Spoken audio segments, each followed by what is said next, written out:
Welcome into another edition of the Morning Edge. DeadPresPicks with SlopRules. As always, big weekend, John. We haven't done this in what feels like a week. I think our last episode that I was on with you was the Thanksgiving one or Wednesday because I was not on Friday. So a lot to recap first. How was your Thanksgiving? Oh, dude, Thanksgiving was awesome. Those games were actually pretty good.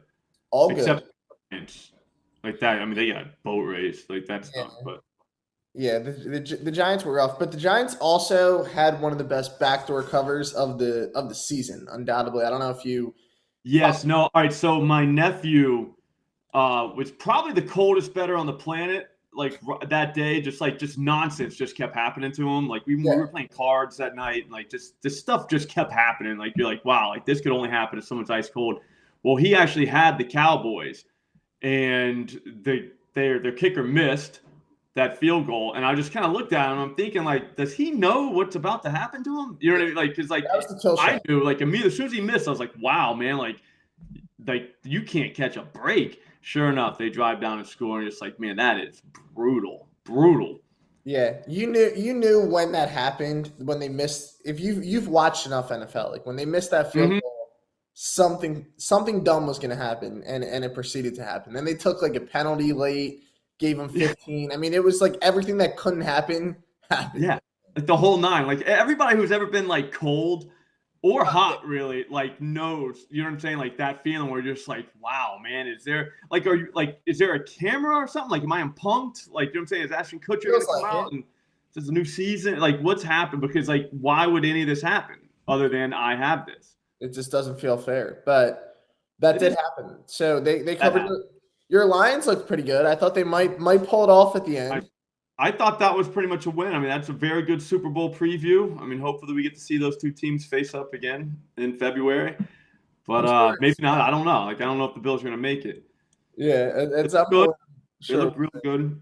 You know what? I'd have a confession to make, though. What's that? And it has nothing to do with the Thanksgiving Day games. It's the only thing I've been able to think about since, like, Saturday.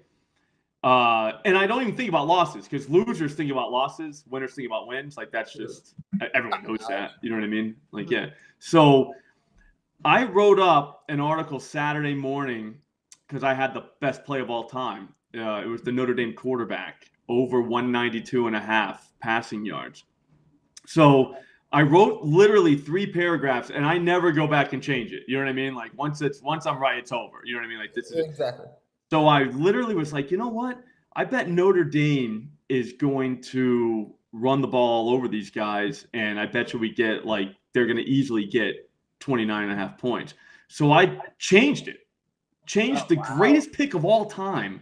That's a mistake. To Notre Dame over 29.5, I think I got, -110. I actually drove to New Hampshire to bet it. And I did not bet the passing yards. The kid threw for 300 yards. Yeah, he had like no incompletions. They only scored 27 points. Wow. And I was like, well, I've been thinking about that for like 2 days now. Just like, what happened there? So there's that. So there's my confession. You know what I'm saying? I am human. I do think about losses sometimes, I guess, because I'm thinking about one now. Yeah, no, it happens. It happens. It's going to happen again, too. You know what I mean? But usually I shake it off better. You know what I mean? At least you own it, though. You know, at least you'll say that, hey, I screwed up, everyone, and you know, but the good thing was, hopefully, your Sunday, did you get some revenge picks for that, or was it? Oh, Collins was probably the best pick of all time, and then he did not get his yardage, his ladder yardage. He got his standard line. He got his receptions easily, but I'll be honest with you, yesterday sucked. Like there wasn't like that one greatest pick of all time other than Nico Collins. I thought it was a bad card too. I wasn't. But I circled this one. I circled it. Like, I mean, I don't know how you would circle it on the computer or whatever, but I circled it. Like mentally circled this game because there is something that I swear to God is probably the greatest play of all time. Like, I don't know if there's ever been a better play. I mean, we got everything working. You know how we were talking about cold bettors? Yeah. Like how things just work against you? This is like the opposite. Where like everything is like working for you. Even the book messed up. Yeah, you know what I mean? Like the books even got tricked. On top of this. So there is that. So like that's the saving grace. But man, I was out Saturday night watching that game, you know, and it was just like I can't even believe I did this. Like, what was I thinking? That's Like, the worst. all the time. Like this kid, FanDuel didn't even give us ladders on that kid. It just said 190, whatever. They were higher than DraftKings, but it just said like 197 or whatever it was. And then there was no ladders. Because I was like, dude, we could just take this kid all the way to the moon. We can go, you know what I'm saying? We can go 225, we can go 200, 250, 275, 300, which he got. Yeah. Like that would have been the greatest day of all time. And I blew it. I had a chance to put us all on the moon, and I didn't make it. You could tonight, though. That's what's great about gambling. That's the beauty of gambling. Another chance to put someone on. That's the beauty of gambling, because when you wake up tomorrow, there's going to be another card. Exactly. There's always going to be another bet, no matter what. All you need is a tip in a chair. I think that's poker, but that kind of applies here too. It kind of counts in a way. Before tonight's game, though, I do want to go over my Eagles, because a lot of people in your comments weekly are upset that the Eagles are a team that you say cannot win the Super Bowl. Okay, so if anyone's not familiar, John, I'll just let them know you do a weekly list, right, of teams that can win the Super Bowl. Yes, and you don't do it. It's simulation. Yep, it's a model that I built. Yeah, a model in your brain, right? Right now, if everyone's real quiet, you can hear it. It's doing calculations. Okay, so yeah, if everyone wants to listen, up to here, I could hear a little bit for a second. But Eagles win again last night. They covered the real spread. It was 6.5, so they did cover it and they won the game. What's your early thoughts? I don't know if the simulation's out yet, but do you think there's a chance we see them this week on the list? All right, so there is a chance. There's a small chance, because the model loves points. The model, it's an over model. So I mean, the model loves points, and the Eagles put up a lot of points last night, and they ran the ball really well. So I think they set a team record or something. I'm not positive, but I think they did. So that's good. The bad part is the defense, because all right, so they look great against Aaron Rodgers, but Aaron Rodgers has a broken thumb on his throwing hand. So it shouldn't be that hard to look good against the quarterback with a broken thumb on his throwing hand, right? I mean, he threw 2 picks. I mean, he still threw 2 touchdowns, which is crazy, because he probably had a couple broken ribs too when he did the second one. But anyways, that's not the point. The point is, I made a list of all the quarterbacks in the entire NFL that have a broken thumb on their throwing hand right now. And there's no more that the Eagles are going to see this year. So that's bad, because there was a backup who came in last night, Jordan Love. I think you saw him. Yes, he does not have a broken thumb. He went 6 for 9, $113, and a touchdown. So that's bad. I mean, if you extrapolate that to a whole game, like, you do the math, that's a really good game. So we'll have to see what the model likes. I mean, like I said, they're gonna have to show me some defense probably or something, because that was bad. That's fair. So they might be in, but not yet. Well, they're a strong maybe to make it this week. Because I mean, dude, the points matter. Don't get me wrong. Like, they hung 40, so 40 burger you should get you in. We'll see what the model thinks. We'll see. Yeah, time will tell. But we have a game tonight, John, that everybody wants to get into, and it does not look great on paper. So let's be real with it. It's the Steelers and Colts. So you look at these teams on paper, not the best game. Both teams probably will not be making the playoffs. Colts are kind of in that, in the hunt debate right now, so they have a pulse. Steelers are not going to make the playoffs. Colts would kind of need a miracle, but they're at home tonight, 2.5-point favorites. I think me and you both have props for this game. So let's get into our props. We'll start with yours, Sean. What are you looking at?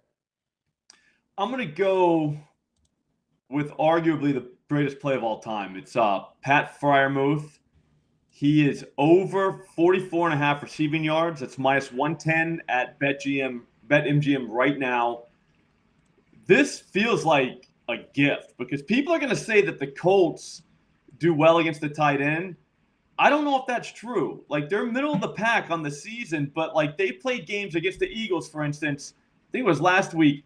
That was the first game without Goddard. So the Eagles they're not even using a tight end at this point. So that doesn't really count as stopping a tight end. But when you look at other games, other guys that have kind of gotten loose on these guys, Foster Moreau went 3 for 43 and a touchdown. Hunter Henry went 4 for 50 on him. Jonnu Smith went 3 for 21 the same game. Austin Hooper went 3 for 56. So they can be had. But the thing is, none of those guys are really big target guys like Pat Freiermuth is now. Over the last 2 weeks, there's only been there's been no tight ends in the NFL that have seen more targets than he has over the last 2 weeks. That's 19. And the 2 games before that, he went 9-7. So we're looking at, hold on, I'm going to do some quick math. I think 35 targets in the last 4 weeks for this guy. He's gone over this number in 3 or 4 of those weeks. The only time he didn't was against the Saints when he went 4 for 36, which they actually, if you look it up, they actually do defend the tight end well. So there's a reason. The other games, we're talking, he had 79 against Cincinnati on 8 catches. He had 8 catches for 75 yards against Miami, and that was a low-scoring game. So anybody that's saying, hey, John, you were talking about a shootout last week, well, guess what? He went 8 for 75 in a game that ended 16-10. That's so good. I mean, yeah, he had 457 against Philly. I mean, I don't see how he doesn't go for at least 45 yards here.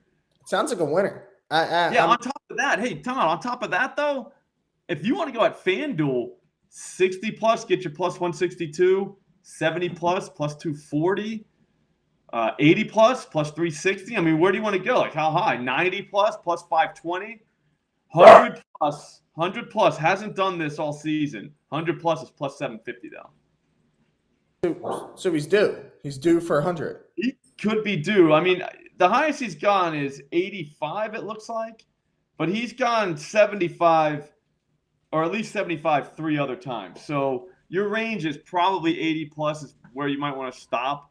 Okay. I mean, like we can climb a little too high on these ladders sometimes. Yeah, you don't want to get too crazy. You don't want to get too high on the ladder. But I mean, 80 plus would probably be my stopping point there. But okay. 80 plus is still plus 320. I mean, that's still really good. Yeah. So there's that. I think he could have a big night. That's all. I think that he might be one of the reasons why they got rid of Claypool. You know what I'm saying? Like one of the many. I'm not saying like, oh, they got rid of Claypool just so they could throw to him. It's not that. It's just more of, he became expendable, and it's like, hey, let's just treat this guy like he's an elite tight end. Yeah, they definitely love him. They love him in Pittsburgh. Yeah.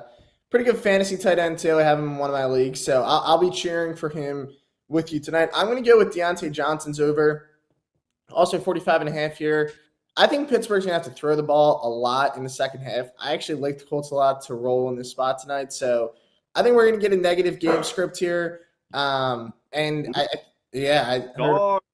just hear a dog? Heard a little dog bark there. I don't know how we feel about that. Maybe the dog's liking the Steelers here. Maybe he's saying the dogs are gonna fight back.